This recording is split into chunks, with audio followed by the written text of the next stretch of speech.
ini tidak adil. Kalau sama-sama seperti itu ya sama gak adilnya. Ada oknum-oknum kemudian. Kenapa pelanggaran? Yang tidak. Enggak, rokok tadi, rokok. Nah, kenapa? Karena sampai bawa negara katanya tidak adil. Kalau konsepnya seperti itu gak seperti itu Mas Edis. Saya akan menampilkan oknum-oknum Kristen yang kemudian sampai sekarang bebas. Tidak ada hukuman apapun. Sama kan? Gitu loh. Lalu kenapa masalah pelaporan contohnya Mas Edis? Sampai menampilkan Nora contohnya ya. Nora mengatakan bahwa wanita-wanita Kristen pelatitcur seumpama. Bang Zuma seumpama mengatakan begini-begini jauh sebelum mereka mengatakan seperti itu. Sofiatul Al-Hayat sudah mengatakan Nabi Muhammad cabul, Mas Edis. Jauh sebelum mereka mengatakan seperti itu. Pendeta-pendeta Anda oknum ya di dalam YouTube-nya sudah mengatakan dengan merendahkan Nabi Muhammad sallallahu alaihi wasallam. Apakah mereka ditangkap? Mereka bebas sampai sekarang, Mas Edis. Ini ya, siapa yang memulai duluan? Ustadz Wafi, kalau kita seperti itu, nanti kita ujung-ujungnya itu ke akar masalahnya, Ustadz Wafi. Nanti kalaupun Ustadz Wafi bilang sebelum ini, ada ini, nanti saya balik lagi. Channel di negara kita ini yang pertama bahas-bahas atau menjelek-jelekkan kekristenan, itu channel yang pertama itu punyanya yang orang Kendari itu namanya aduh lupa saya namanya. Pokoknya itulah punyanya bapak itulah pertama. Ya kan, yang orang Kendari itu. Kemudian ditanggapi sampai panjang sekarang. Tapi kita nggak usah ke situ. Kalau saya langsung ke akarnya aja lah. Akarnya langsung saya cari. Ternyata ini saya harus akui, akarnya itu Al-Quran. Ayo, bayangkan langsung ke Quran loh akarnya. Akarnya adalah adanya sebuah kitab yang muncul abad ke-7 mengatakan bahwasanya sosok yang anaknya Maryam itu, yang dia itu mengandung secara ajaib dari seorang perawan itu, tidaklah disalibkan, tetapi diserupakan.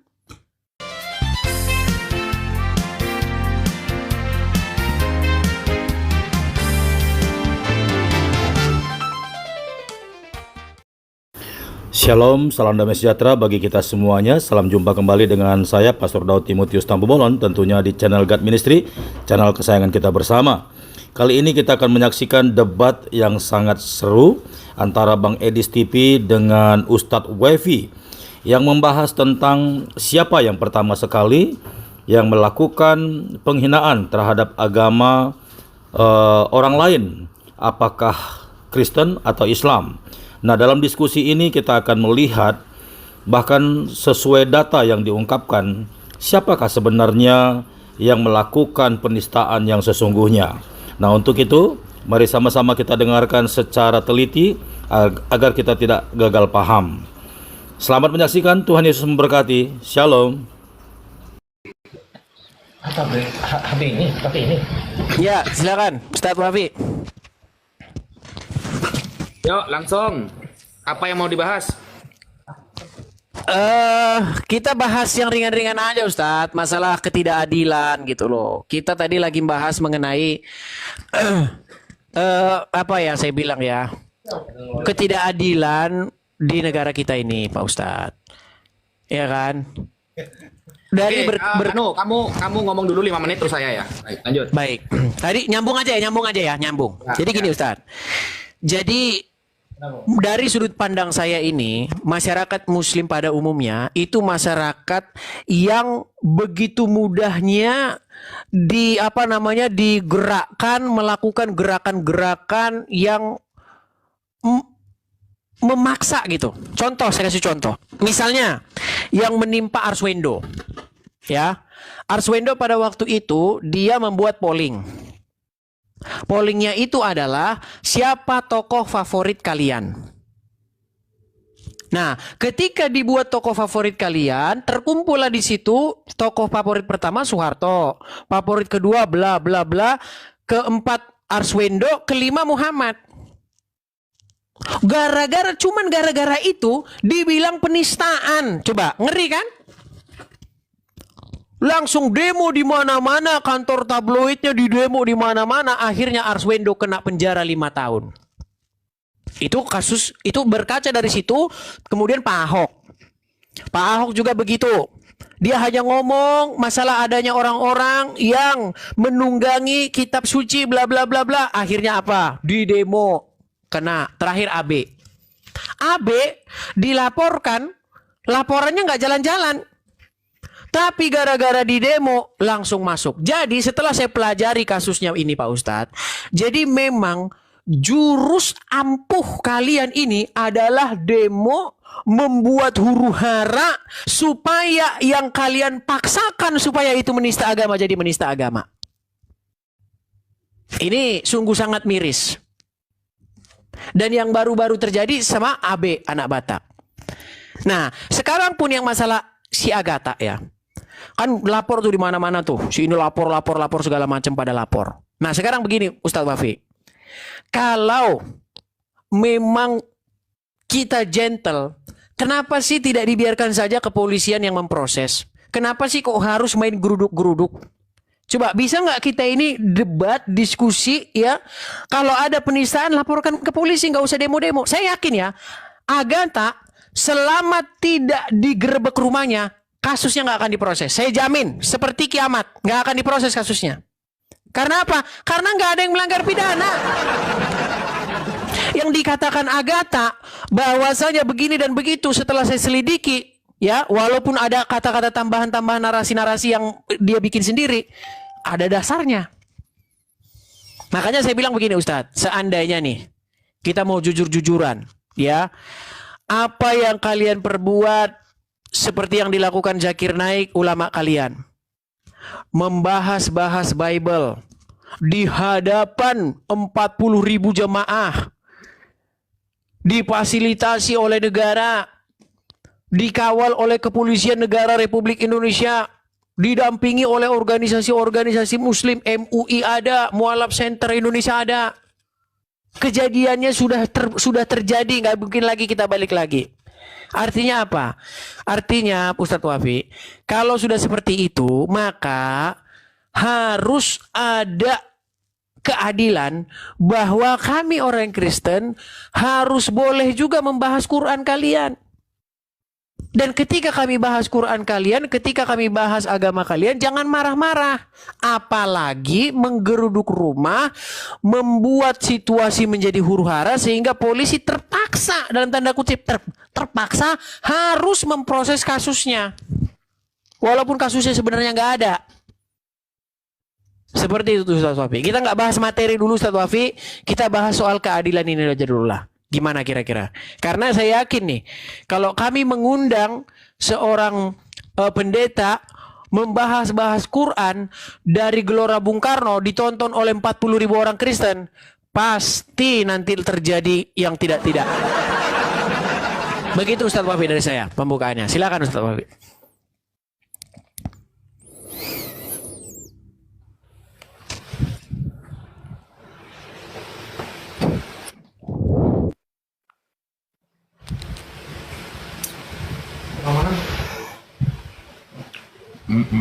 Tunggu ya, tunggu waktunya keluar.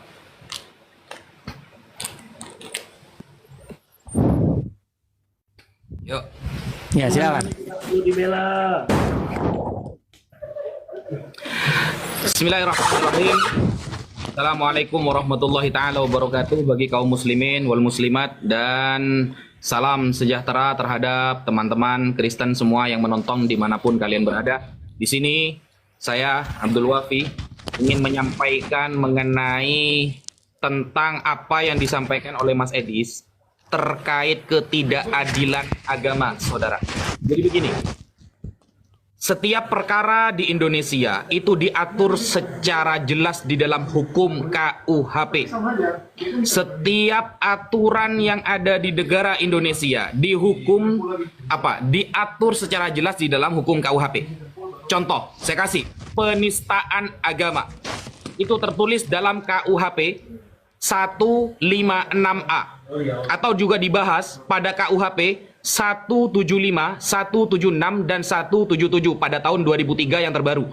Nah, pasal KUHP tentang penistaan agama itu dibahas jelas di dalam undang-undang bahwa ketika ada seseorang menyampaikan sesuatu yang dapat mengotori sebuah agama, dapat merendahkan atau nilainya menghina sebuah agama, maka siapapun berhak dilaporkan, saudara.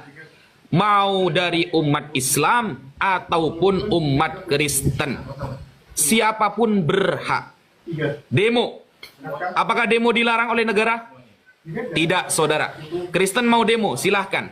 Yang penting ada undang-undang yang melatar belakangi demo tersebut. Bayangkan, Mas Edis, kita dijajah 3,5 abad oleh orang Kristen. Kemarin, yang korupsi 271 triliun dan triliun-triliun yang lain, rata-rata orang Kristen. Saya anggap dia oknum. OPM yang ada di Papua, dia orang Kristen. Nah, itu adalah oknum-oknum yang kemudian berhak dilaporkan. Apakah kemudian demo itu diatur di dalam KUHP, Undang-Undang Dasar diatur, saudara? Apakah pemerintah melarang? Tidak. Itu adalah suara masyarakat karena kita adalah negara demokrasi, saudara. Jadi kita mau membahas adil atau tidak versi Indonesia, kita harus paham apa itu KUHP dan bagaimana kemudian Undang-Undang Dasar 1945 diatur tercatat jelas di dalam aturan-aturan Indonesia. Siapapun boleh melaporkan, siapapun boleh berdemo ketika dia memang merasa apa yang akan menjadi suara dia ditolak oleh pemerintah. Demo, tidak apa-apa. Jangan kemudian Mas Edis menolak sesuatu yang sudah aturannya boleh. Jangan kemudian Mas Edis menolak sesuatu yang aturnya memang kita punya hak. Kalau memang teman-teman Kristen seumpama ada yang mau dilaporkan dalam pihak Islam, laporkan, saudara. Laporkan. Tidak apa-apa, kita siap. Dan penjara itu sebenarnya hukuman yang sah. Ya, hukuman yang sah di negara kita. Kalau kita buka Bible, kita buka Al-Quran, sebenarnya aturan kita sudah jauh berbeda. Contoh, di dalam perjanjian lama, kalau melawan orang tua harus dirajam. Kalau di kita, sangat dilarang untuk melawan orang tua. Itu aturannya berbeda. Nah, kita ini hidup di negara yang aturannya sudah ada. Demokrasi itu sangat disetujui oleh semua pihak. Nggak ada satupun yang menolak negara Indonesia negara demokrasi. Jadi, kita berbicara hukum itu, ada pasalnya, Mas Edis. Harus pahami dulu. Jangan kemudian Mas Edis menolak ini, menolak itu, tidak adil ini, tidak adil itu. Lakukan seperti yang Islam lakukan kalau Anda memang merasa benar. Tidak apa-apa, Mas Edis. Kita legowo ketika sumpama ada orang Islam menghujat, menghina Tuhan orang lain. Laporkan sesuai dengan pasal yang sudah Anda tetapkan. Oh, ini mengotori Tuhan kita, agama. Contohnya di dalam Google. Di dalam Google, kalau kita lihat, banyak foto-foto Yesus seumpama. Ya, seumpama ya, saya kasih contoh. Kemudian saya menampilkan foto Yesus yang di Afrika, yang kulitnya hitam, yang tidak ganteng sama sekali. Apakah itu kemudian penistaan? Oke, laporkan. Karena foto Yesus menurut sesuai aliran masing-masing berbeda. Apakah ketika kita menampilkan Yesus yang dipajang di gereja tidak memakai baju, apakah penistaan? Dibahas begitu. Sekian, terima kasih.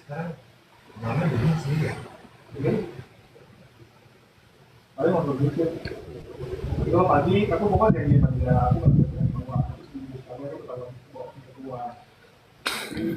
ada biasa bawa kan dia pakai di luar mau bawa sama baru ya musim berapa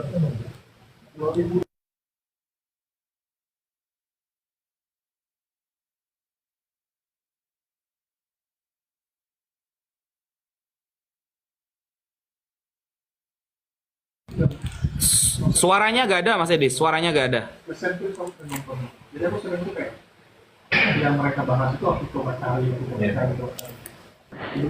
Iya, jadi Ustadz Wafi, ini kita agak sedikit menyimpang nih Ustadz Wafi. Yang saya bilang tadi begini loh Ustadz Wafi.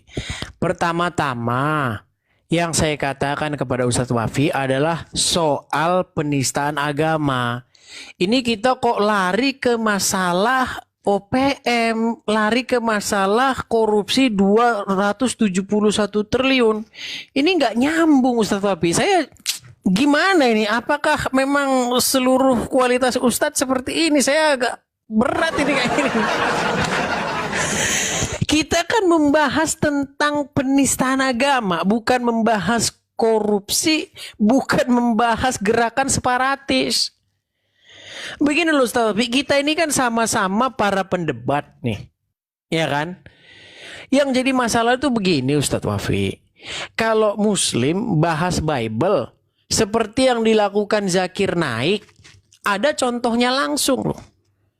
Difasilitasi oleh negara. Ya kan? Kenapa saya katakan difasilitasi oleh negara? Karena menggunakan alat-alat negara. Contoh alat-alat negara yang dipakai itu adalah Kepolisian Negara Republik Indonesia. Dipakai itu untuk mengawal Zakir Naik membahas-bahas kitab suci orang. Ya kan? Nah, lalu diberikan juga fasilitas-fasilitas negara, contohnya stadion, karena stadion itu pasti bukan milik pribadi, itu pasti milik negara. Dipakai loh stadionnya itu membahas-bahas Bible, membahas-bahas kitab suci kami orang Kristen. Nah, itu bukan penistaan agama namanya. Bayangkan Ustadz Wafi, tolong Ustadz Wafi jujur. Kalau sempat ada orang Kristen membuat acara yang sama, coba. Kami bikin acara di Gelora Bung Karno, membahas Quran, menantang-nantang umat Muslim, bahwasanya kalau ada umat Muslim begini, apa yang terjadi Ustadz Wafi? Gitu loh. Nah, sekarang ini Ustadz Wafi, yang terjadi apa? APII, Apologet Islam Indonesia, melaporkan ABCD karena penistaan agama. Sekarang ayo kita ngaca. Apakah orang-orang APII tidak melakukan hal yang sama? Coba kita kalau mau jujur. Contoh, saya kasih contoh. Bagaimana si Nora mengatakan bahwasanya semua perempuan orang Kristen itu adalah petetecur katanya. Ada videonya dia bilang begitu. Semua perempuan Kristen itu katanya pecur katanya. Kan itu sudah penistaan namanya. Masa dia bilang seperti itu? Terus si Juma mempelesetkan haleluya menjadi haleludah. Coba. Jadi kalau kita mau jujur nih, mau jujur-jujuran, orang-orang APII nggak semuanya. Kalau Ustadz Wafi selama ini saya lihat nggak ada watak-watak seperti itu. Wafi, Alif, itu saya akui nggak punya watak-watak tukang hujat. Gitu loh. Yang menjadi pertanyaan saya sekarang, kenapa kok wadah APII yang berisi orang-orang seperti itu melaporkan yang dari pihak Kristen, apologet Kristen atas tuduhan penistaan agama? Dan cara liciknya saya lihat di channel-channel kalian memprovokatori, memenggal video orang, mempotong video orang, lalu mengatakan, lihat orang ini menista agama kita. Apa tidak mendidih darah kalian bahwa Rasulullah dikatakan begini? Kalian menghasut orang di channel-channel itu. Nggak kasihan kalian dengan keselamatan mereka. Gitu loh. Kalau memang melanggar hukum tinggal laporkan ke polisi. Kenapa harus bikin video-video hasut-hasutan seperti itu? Cobalah kalau kita fair-fairan begitu Ustadz. Silakan Ustadz. Oke. Kita tunggu waktu ya. Ya. Tunggu waktu. Tuhan kami nggak perlu dibela. Tuhan kami nggak perlu dibela.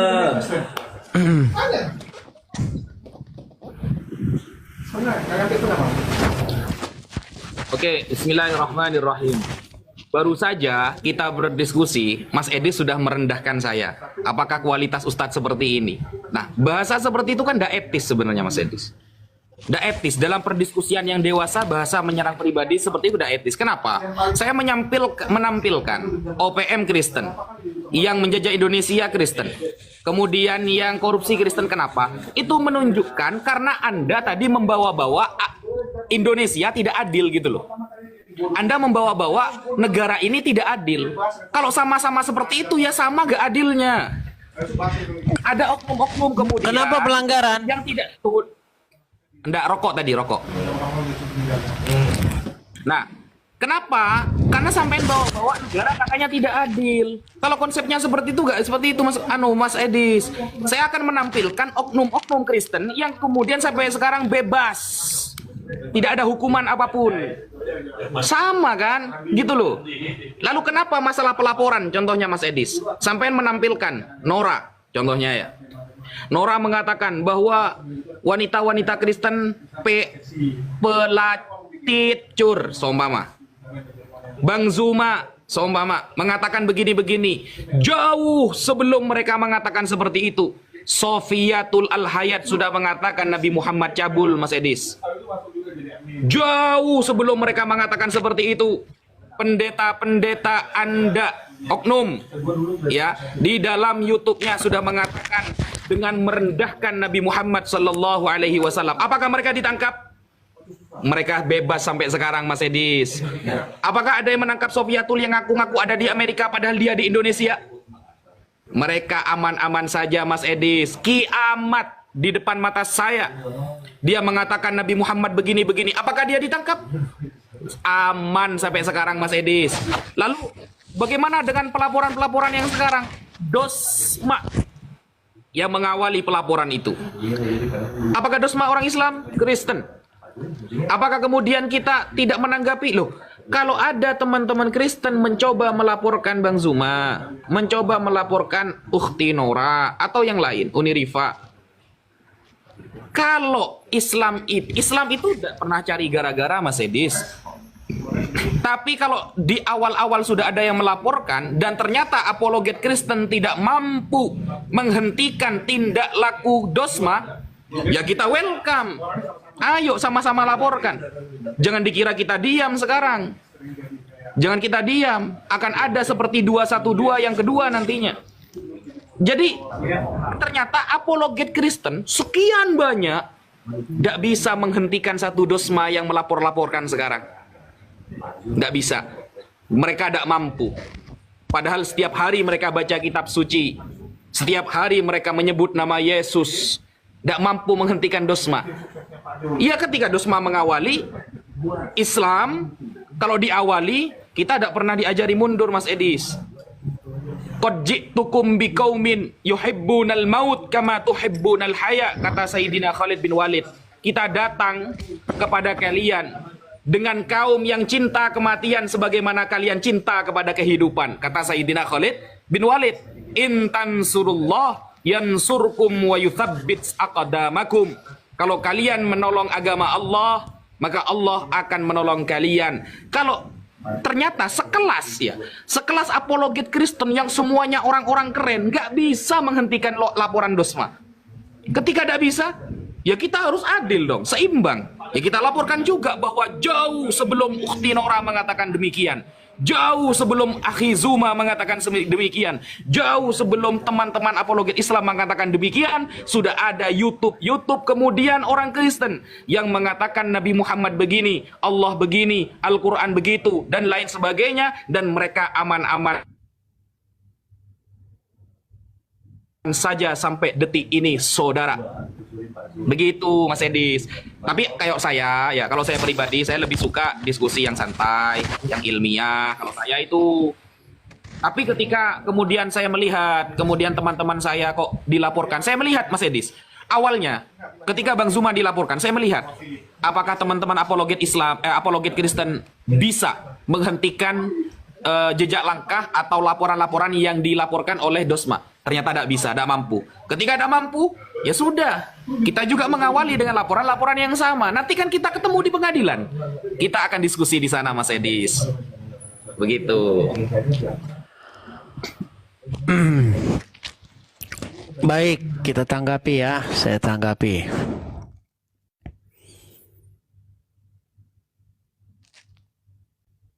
Mana waktunya, Ustadz? Ya, begini Ustadz Wafi. Kenapa saya katakan, waduh, masa Ustadz seperti ini kualitasnya? Gini loh, kita ini kan sedang membahas tema tentang penistaan. Tapi Ustadz Wafi kok larinya membandingkannya dengan gerakan separatis, kemudian membandingkannya dengan orang yang korupsi. Makanya tadi saya bilang begitu. Adapun seperti itu Ustadz Wafi, maksud saya supaya ke depannya Ustadz Wafi berubah. Karena yang dibahas nih A bukan B gitu loh. Nah kemudian tadi masalah ini ya, siapa yang memulai duluan? Ustadz Wafi, kalau kita seperti itu nanti kita ujung-ujungnya itu ke akar masalahnya Ustadz Wafi. Nanti kalaupun Ustadz Wafi bilang sebelum ini, ada ini, nanti saya balik lagi. Channel di negara kita ini yang pertama bahas-bahas atau menjelek-jelekkan kekristenan, itu channel yang pertama itu punyanya yang orang Kendari itu namanya siapa itu yang kalau ngomong pemirsa jumpa lagi dengan saya, siapa itu yang bapak-bapak tua itu, siapa sih namanya, aduh jadi lupa saya namanya, siapa itu, pokoknya itulah, itu channel pertama yang dipunya dia ya.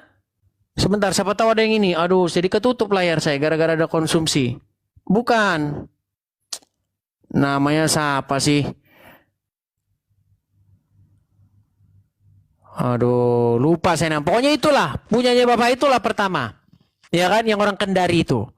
Kemudian ditanggapi sampai panjang sekarang. Tapi kita nggak usah ke situ. Kalau saya langsung ke akarnya aja lah. Akarnya langsung saya cari. Ternyata ini saya harus akui.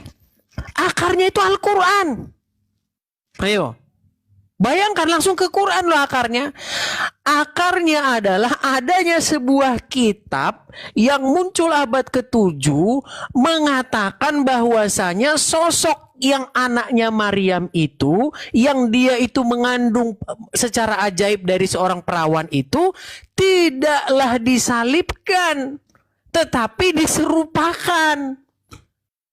Nah ini akhirnya membawa satu polemik panjang sampai debat sekarang ini. Jadi kalau dicari akarnya itu sebenarnya Al-Quran Pak Ustadz.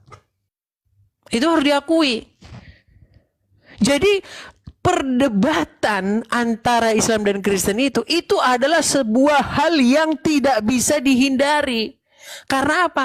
Karena kitab Anda yang datang abad ke-7 membahas-bahas tentang salib. Dikatakan di situ bahwa sesungguhnya Isa itu tidak disalibkan, tetapi yang disalibkan itu adalah yang diserupakan. Nah, sekarang Isa ini siapa? Untunglah para penerjemah itu tidak menerjemahkan Isa itu sebagai Yesus. Kalau Isa sebagai Yesus sudah tambah runyam lagi perdebatan kita, tambah tajam lagi perdebatan kita.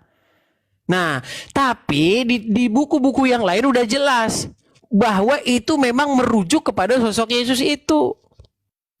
Nah jadi mau nggak mau memang terjadi perdebatan itu Pak Ustadz. Terjadi. Gitu loh. Nah memang sekarang ini yang sedang kita pikirkan itu adalah bagaimana perdebatan itu terjadi secara sehat gitu loh. Nggak main hujat-hujatan. Nggak main maki-makian. Nah kita tentu saja saya nggak bisa ngontrol orang loh Pak Ustadz. Saya nggak bisa ngontrol orang. Nah kemarin itu pemicunya kenapa bisa seperti itu kan gara-gara si Entok ini kan cari-cari panggung di depan orang-orang API. Orang-orang API juga mau pansos ke situ. Makanya si Juma seperti gerakan-gerakan nantang-nantangin, si Ripa dan sebagainya. Akhirnya yang laporkan juga bukan kami. Gitu loh. Nah yang jadi masalah itu sekarang begini loh. Kenapa saya begini ya yang saya lihat. Apakah APII melapor ini motifnya adalah karena agama atau karena Zuma? Kalau saya lihat bukan karena agama. Karena selama ini sebelum si Zuma dilaporkan, nggak ada Agatha dilaporkan, nggak ada AB dilaporkan. Jadi seperti seolah-olah udah kena pukul, udah kalang kabut, akhirnya pukul sembarangan, siapa aja yang kena. Nah, jadi saya pengen lah kejujuran dari teman-teman sekalian lah. Karena ada sebagian juga nih dari yang muslim-muslim yang masih murni-murni juga, saya lihat masih ada. Tapi yang saya lihat nampaknya sekarang ini sudah memenuhi kepentingannya si Juma, bukan kepentingan agama lagi. Tapi udah kepentingannya seseorang tertentu. Seperti itu. Silakan.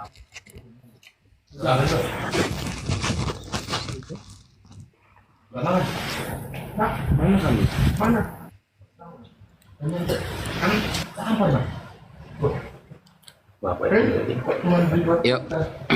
Ya, silakan. Oke. Bismillahirrahmanirrahim.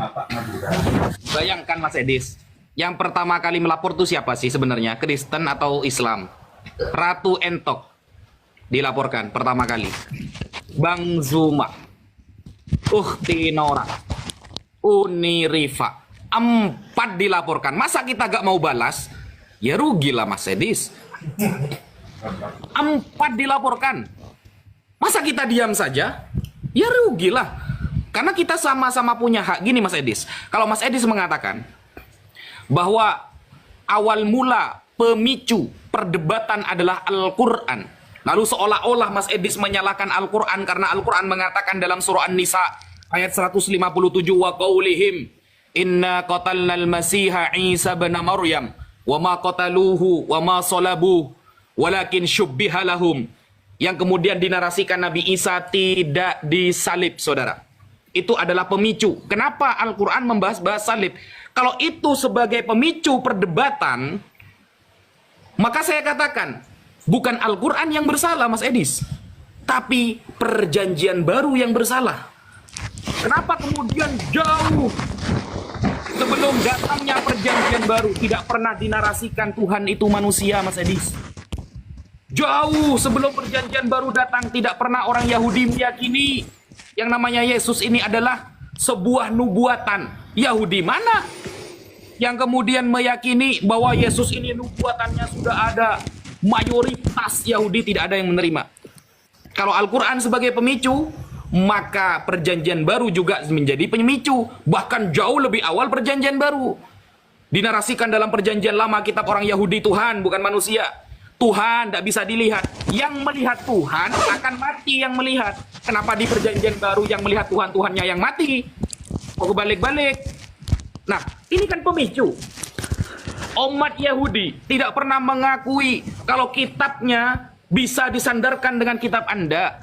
Tetapi Anda kemudian mengatakan bahwa kitab perjanjian baru tidak akan pernah ada kalau tidak ada perjanjian lama. Tanpa menempelkan sebuah kitab kepada kitab orang Yahudi, saudara, maka perjanjian baru tidak pernah ada, saudara. Berarti pemicunya bukan Al-Quran, yaitu perjanjian baru. Begitu seharusnya. Kalau kita mau menilai fakta sejarah, jauh sebelum Al-Quran ada, perdiskusian apakah Yesus yang disalib itu sudah ada, Mas Edis. Jauh sebelum Al-Quran ada, siapa yang disalib itu sudah menjadi perdebatan di antara kalian. Apakah bisa saya tampilkan datanya? Bisa, Mas Edis. Sehingga Al-Quran hanya menarasikan sebuah fakta sejarah bahwa Yesus atau Nabi Isa tidak disalib. Kalau kemudian para apologet mengatakan Yesus dan Nabi Isa berbeda, kenapa kemudian para gereja semuanya banyak yang menggunakan gereja Isa Al-Masih, Mas Edis? Apakah kemudian kita melaporkan gereja-gereja itu ke polisi? Bertahun-tahun di Indonesia tidak ada satupun umat Islam yang melaporkan gereja-gereja atas nama Isa Al-Masih sebagai penistaan agama, saudara. Tidak ada. Kita biarkan, tidak apa-apa. Kalender yang diresmikan oleh negara tanggal 25 Desember. Kelahiran siapa? Isa Al-Masih. Baru-baru ini aja diganti Yesus Kristus. Apakah kemudian 25 Desember tidak menjadi perdebatan di antara kalian?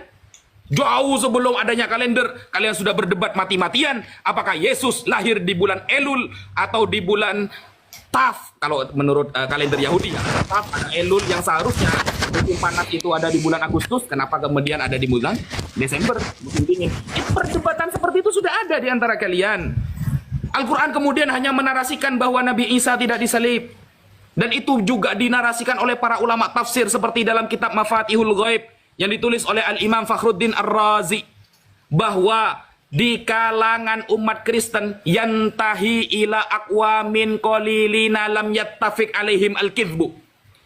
Perdebatan masalah apakah Yesus yang disalib atau tidak itu sanadnya tidak kemudian mutawatir, hanya kembali kepada orang yang sedikit yang bisa jadi mereka berbohong. Itu kan ilmiah. Kalau pemicunya Al-Quran, maka jauh sebelum itu Yahudi sudah merasa dinistakan agamanya karena selalu ditempelkan kitab sucinya dengan perjanjian baru, saudara. Mohon maaf, karena Anda membawa Al-Quran. Jadi sebenarnya kita santai-santai saja. Dan kenapa takut sekali sih di penjara gitu loh. Sekian, terima kasih.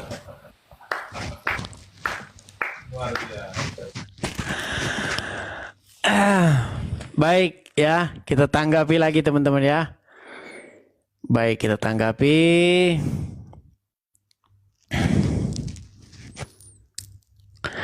Baik ya, begini Ustadz Wafi ya. Jadi Anda sendiri sudah mengakui bahwasanya kitab Anda itu datang sebagai salah satu biang masalah. Lalu Anda melemparkan masalah itu, kalau gitu masalahnya adalah di perjanjian baru.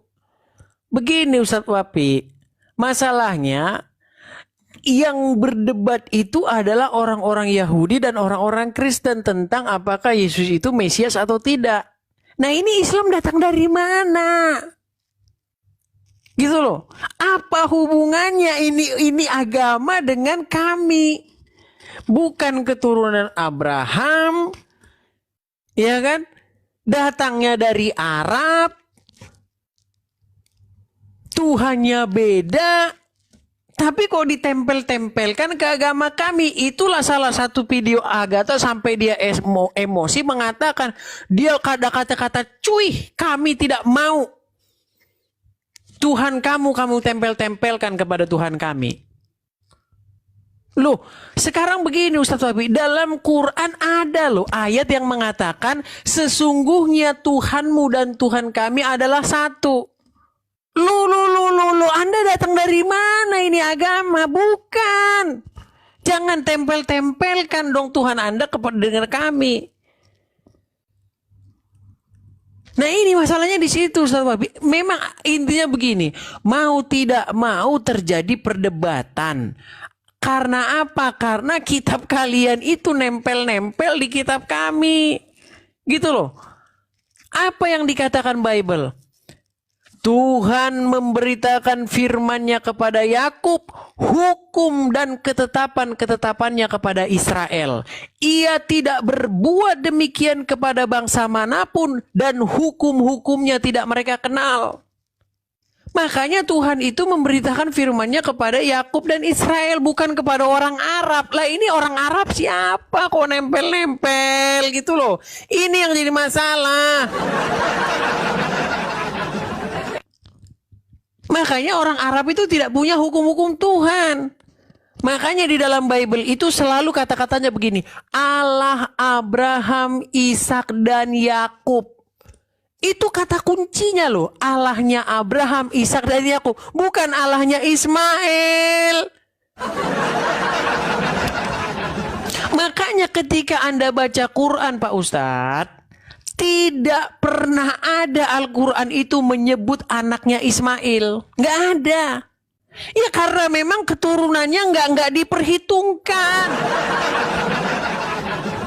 Coba selalu konsentrasi Al-Quran dan konsentrasi Bible itu merujuk kepada keturunannya Ishak. Makanya keturunan Ishak ini jadi para nabi akhirnya jadi bangsa Israel. Dan kepada bangsa Israel inilah diberikan hukum dan ketetapan-ketetapan supaya segala bangsa datang kepada Israel untuk menerima terang dan kebenaran itu. Lah ini kok malah datang ke Arab? Gimana? Yesus mengatakan keselamatan datang dari bangsa Yahudi. Ya, jelas bahwa terang ya yang datang dari bangsa Israel itu akan menerangi segala bangsa. Bukan dari Arab, Pak Ustadz. Gitu loh. Ini yang dari Arab ini siapa ini? Kok nebeng-nebeng ke sini? Kalaupun terjadi perdebatan, yang berdebat itu Kristen sama Yahudi. Soal tentang apakah Yesus itu Mesias. Hanya itu perdebatan Islam dan Kristen. Gak ada lain daripada itu. Masalah Tuhan jadi manusia. Di perjanjian lama manusia melihat Tuhan, Tuhannya mati. Di perjanjian baru manusia melihat Tuhan, Tuhannya yang mati. Ini makanya yang saya bilang, Tuhan Yesus itu bukan Tuhan Bapa. Bapa itu gak pernah jadi manusia. Jangan menyerang keyakinan yang tidak kami yakini. Kalian itu kalau menyerang begitu kewanes. Orang-orang yang percaya Bapa menjelma menjadi manusia, kami nggak percaya itu, Ustadz. Makanya yang saya bilang, tolonglah Ustadz, jangan menyerang sesuatu yang tidak kami yakini. Makanya kami itu nggak percaya Bapa itu menjelma jadi manusia, nggak percaya. Yang datang menjadi manusia itu adalah Sang Mesias, Firman yang menjadi manusia. Seperti itu Pak Ustadz. Jadi jangan ada narasi-narasi seperti itu lagi. Perjanjian lama manusia melihat Tuhan, manusia mati. Perjanjian baru kebalikannya. Silakan. Silakan.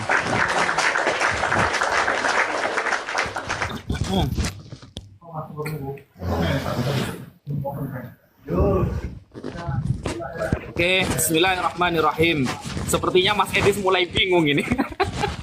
Ingat Mas Edis, saya tidak akan menarasikan sesuatu sebelum Anda yang memulai. Anda mengatakan polemik terjadi karena Al-Quran. Maka jauh sebelum Al-Quran, polemik itu jauh lebih dahsyat antara perjanjian lama dengan perjanjian baru. Maka berarti bukan Al-Quran. Al-Quran hanya menceritakan apa yang terjadi dahulu. Ingat, saya garis bawahi ya. Al-Quran hanya menceritakan apa yang terjadi dahulu, guys. Antara apa? Antara umat Yahudi dan perjanjian baru orang-orang Kristen. Anda sangat lucu mengatakan menyalah-nyalahkan orang Arab, Cok. Kenapa? Gini, yang namanya Tuhan tidak boleh rasis, bro.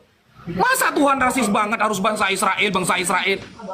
Makanya Nabi Muhammad datang kemudian rahmatan lil alamin, untuk menjadi rahmat seluruh alam. Arab, Indonesia, Betawi, apapun rasnya, maka semuanya mendapatkan hukum yang sama. Kalau Anda mengatakan, mana ini kok Arab ikut-ikut nebeng? Loh, apakah berarti Tuhannya orang Arab berbeda dengan orang Bani Israel? Apakah kemudian Ishak berbeda Tuhan dengan Nabi Ismail? Anda membedakan antara Abraham, Yakub, Ishak dengan Nabi Ismail. Bayangkan, padahal mereka satu bapak. Oke, Nabi Ibrahim punya istri yang bernama Hagar, punya anak Nabi Ismail. Nabi Ibrahim punya punya istri yang bernama Sarah, punya anak Ishak. Apakah kemudian Tuhannya berbeda lalu Anda membeda-bedakan? Padahal di dalam Sanhedrin 43A, kitabnya orang Yahudi, diakui oleh orang Yahudi. Sanhedrin 43A nomor 20, saudara, bahwa Yesus bukan disalib tapi dirajam. Bayangkan. Bukan kata Al-Quran, bukan kata kita umat Islam, tapi kata orang-orang Yahudi yang mengimani kitab Sanhedrin dan ikut diakui oleh semua orang Yahudi. Bukan disalib tapi dirajam. Makanya Al-Quran mengatakan dengan tegas di dalam surah An-Nisa, wa ma qataluhu yakina, mereka sedang tidak yakin membunuh Nabi Isa alaihissalam. Sanhedrin mengakui, apalagi Islam. Seperti itu.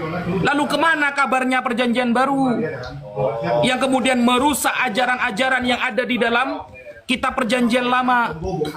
Bahkan di dalam Kejadian 15, saudara, yang akan diberi kuasa atas sungai Efrat dan sekitarnya Nabi Ismail, bukan dari Ishak. Gitu loh. Kalau Anda selalu membeda-bedakan Ismail, Ishak beda, Ismail, Ishak beda, Bani Israel, Arab beda. Loh, apakah Tuhannya berbeda? Apakah Tuhan mereka berbeda? Sama.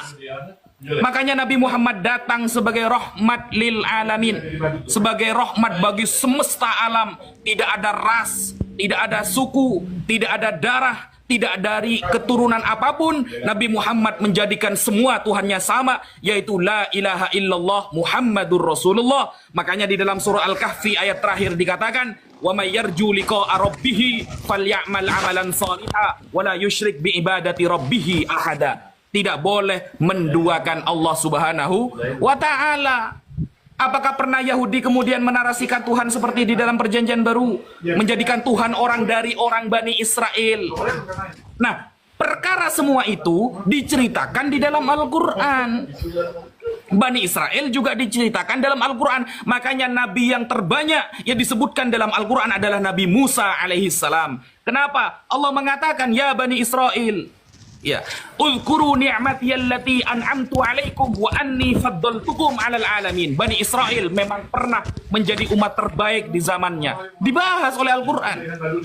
Tapi karena mereka tidak amar ma'ruf nahi mungkar, kanu la yatanahuna 'an munkarin fa'alu, maka Allah datangkan umat Islam sebagai kuntum khaira ummatin ukhrijat linnas ta'muruna bil ma'ruf wa tanhauna 'anil munkar.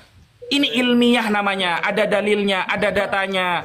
Kalau Anda mengatakan yang memicu Al-Quran, maka jauh sebelum itu perdebatan Anda dengan umat Yahudi sudah dak karuan, Mas Edis.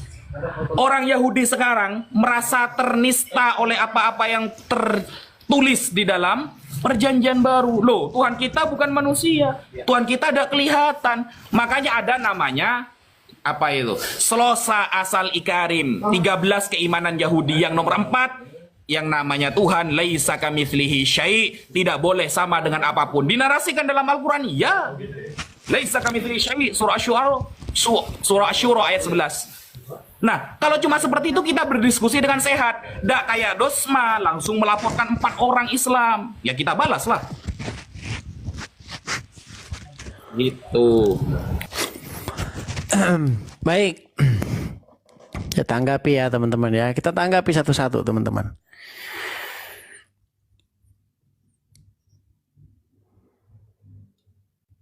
Baik ya, saya tanggapi ya. Jadi begini Pak Ustadz, mengenai kata-kata Tuhan yang rasis. Begini Ustadz, bahkan di dalam Quran sendiri itu tertulis bahwasanya Bani Israel itu dilebihkan di atas segala bangsa.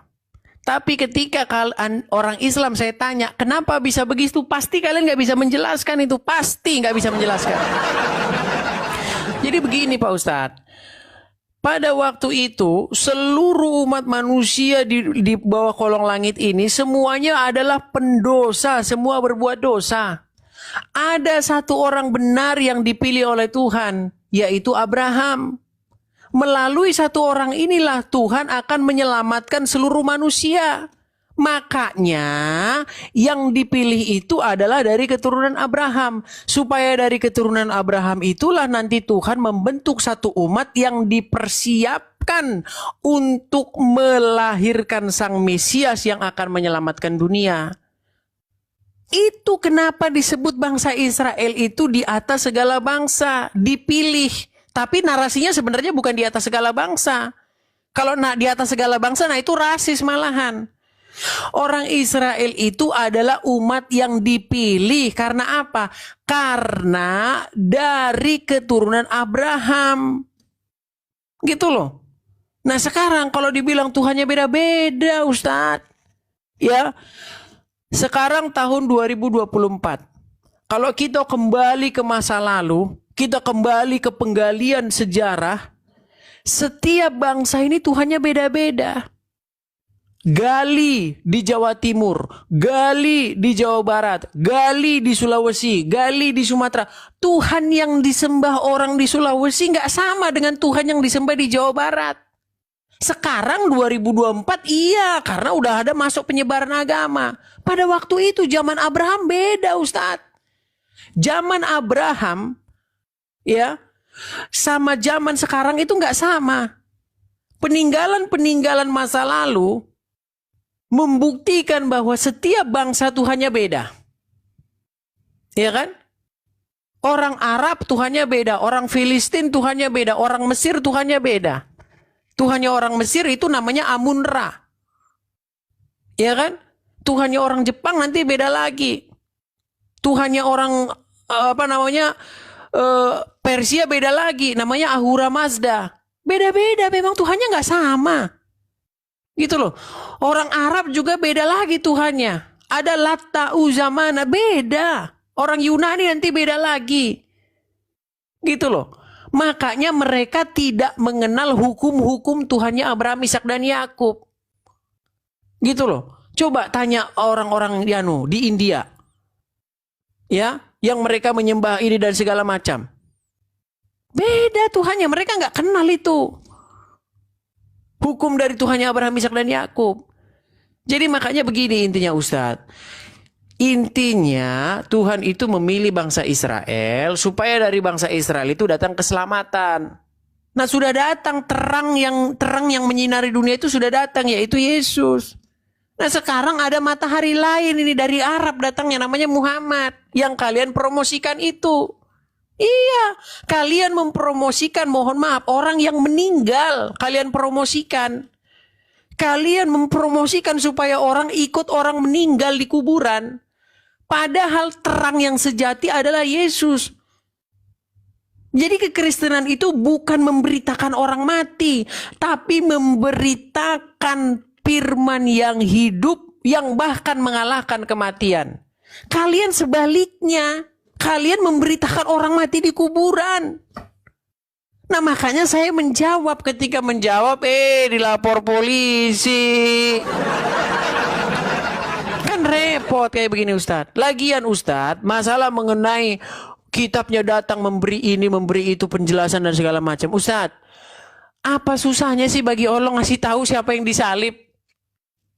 Bagaimana mungkin kitab yang jelas memberi penjelasan bilang Yesus tidak disalib, ketika ditanya siapa yang disalib bingung gimana nih? Itu kan ibarat gini, membantah siapa presiden pertama Republik Indonesia, Soekarno. Bukan Soekarno. Siapa? Pokoknya bukan. Loh, kalau bukan harus ada jawabannya Pak Ustadz. Kalau Yesus tidak disalib, diserupakan, terus yang disalib siapa? Namanya siapa? Yang diserupakan ini siapa? Ini tokoh fiktif atau apa yang diserupakan ini? Apa anaknya nggak nyari, emaknya nggak nyari, istrinya nggak nyari? Ini tuh aduh gimana? Silakan Ustaz. Berat ini teman-teman.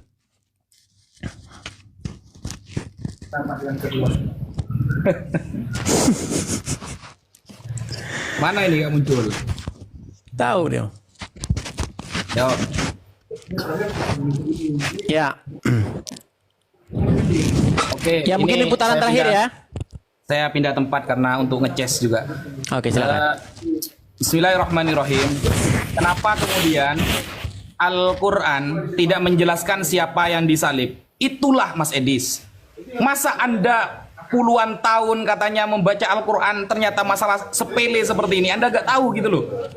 Nah, ingat Mas Edis, Al-Quran itu bukan kitab yang mau menjelaskan sejarah secara detail. Bukan. Al-Quran itu tidak kemudian menjelaskan siapa yang disalib. Tidak. Al-Quran sudah menjawab itu Mas Edis, apa yang Anda tanyakan. Wa kullan naqussu 'alaika min amba'ir rusul ma nutsabbitu bihi fuadak.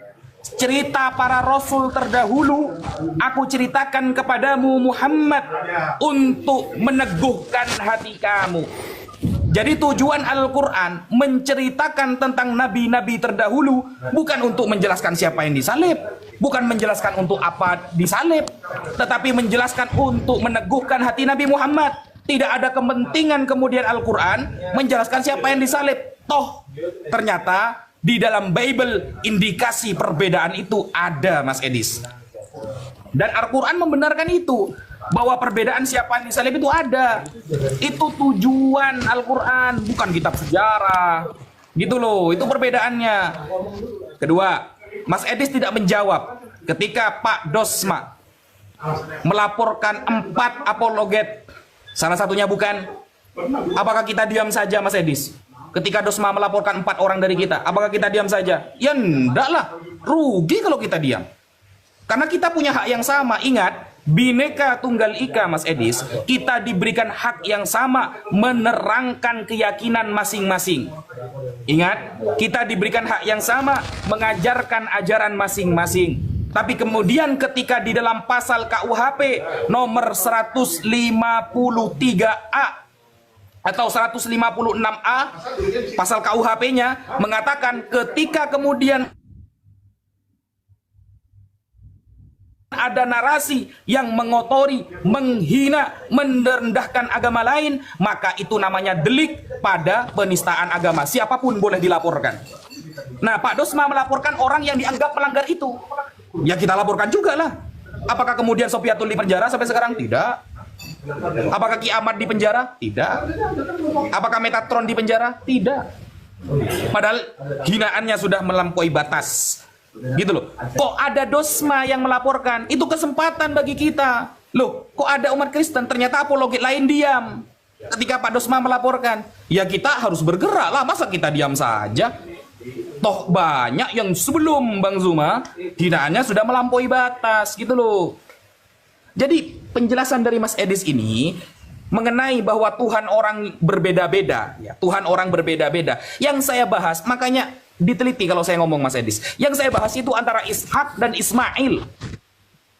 Kenapa kemudian Anda itu seolah-olah tidak setuju kepada Nabi Ismail, lalu mengindikasikan bahwa Nabi Ismail dan Nabi Ishak itu berbeda Tuhan?